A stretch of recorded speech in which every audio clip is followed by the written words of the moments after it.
Now, how many people do you know, maybe you do this yourself, I'm going to do 3 sets of 10. So you count to 10, and you put the weight down, chat with your friends, you drink some water, whatever. Now I'm going to do another set of 10. Why did you stop at 10? Why do you do 3 sets? What is the purpose of that? Where did that come from? I don't know.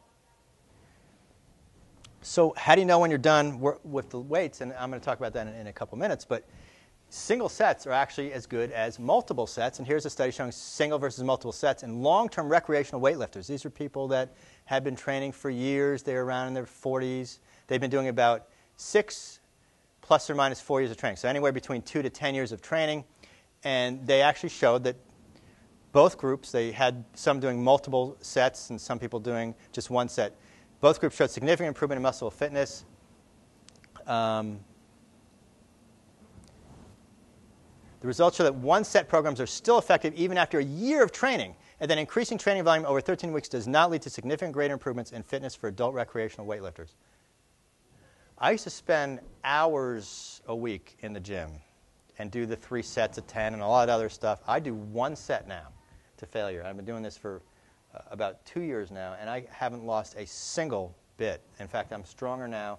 I spend 20 minutes, maybe 30 in the gym, and that's it. 3 days a week, and I'm able to maintain where I used to spend 4, 5, or 6 hours a week. You can cut your workout time in half and achieve better results.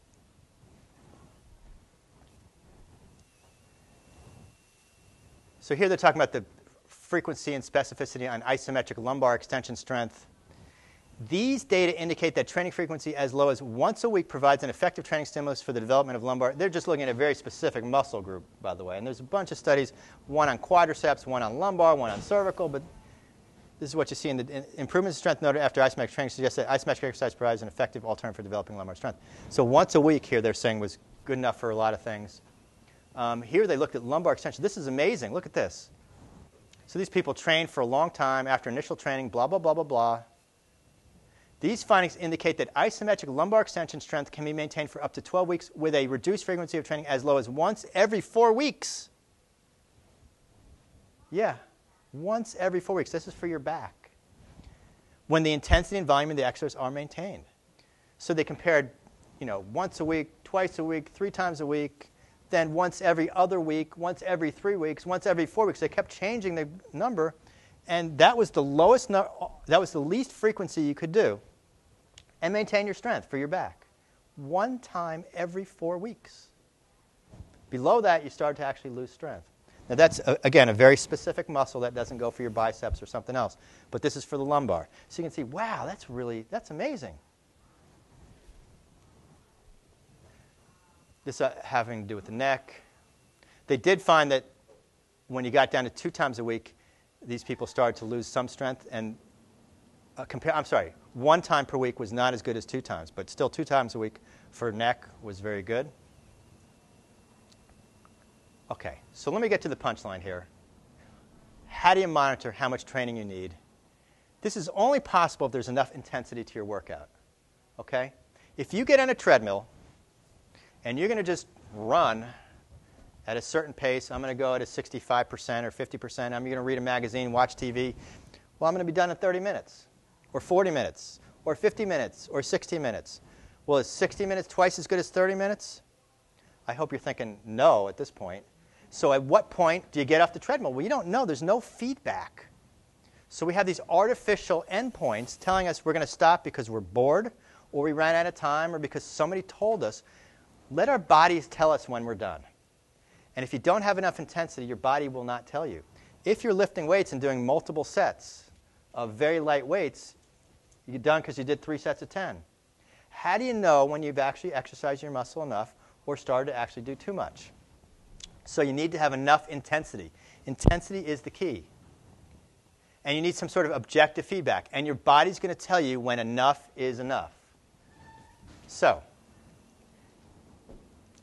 let me give you the example in sprint interval training. It's known as grizzly bear training. Imagine you're being chased by a grizzly bear. How fast would you run? Probably as fast as you could, right?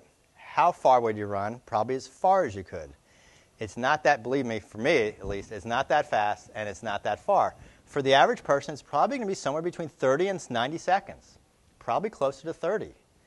Now again, this doesn't have to be running. It could be, imagine you're on your bicycle and some car is trying to run you down. How fast would you pedal? So pick a time, whether it's 30 seconds or 40 seconds, or just pick a distance, and go as fast as you can. And go about as long as you can. And when you're done with that sprint, that's your sprint. It should take about 30 to 90 seconds. Then rest for a few minutes. Wait till you feel that you've recovered a little bit. Your heart rate should start to come down. Your breathing should start to normalize. Do that again. Just as hard and just as long. Repeat the exact same distance, the exact same intensity. Then take a break for 2 or 3 minutes, or whatever it takes. You don't want to take a break for an hour, of course. A few minutes. And then do it again.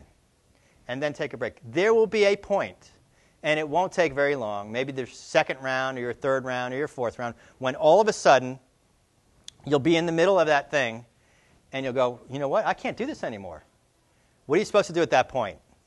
Stop. Your body is telling you enough is enough. You are done.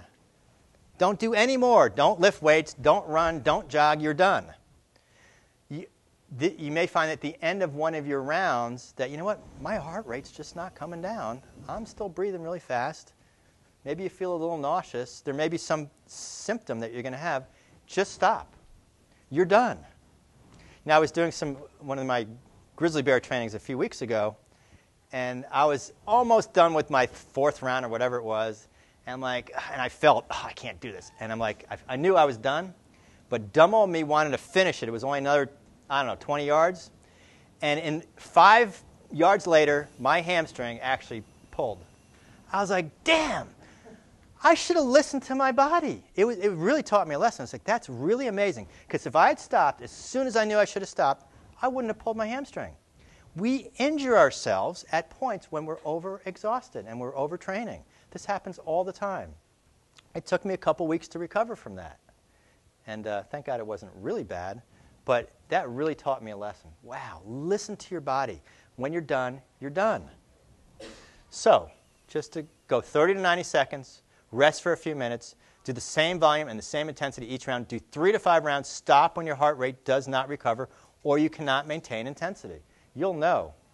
Okay, now by the way, folks, I don't know any of you here. I'm not your doctor. I don't know what your physical condition is. If you do have a heart problem or you don't know what your problem is, you should really check with your doctor to make sure that you're fit to do these types of exercise. But if you are, okay, this is the way to go in terms of being fit, in terms of reducing your intensity. Reducing your volume.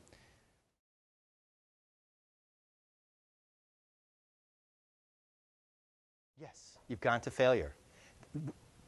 Theoretically, you're right at the top of that U-shaped curve. You've reached the point of maximum returns. Anything past that, your body's telling you, hey, stop, you're hurting me. Don't do this anymore. But because the intensity is there, you have that feedback.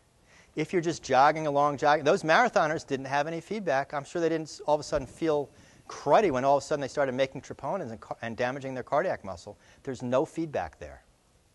That's the problem with endurance exercise. There's no feedback.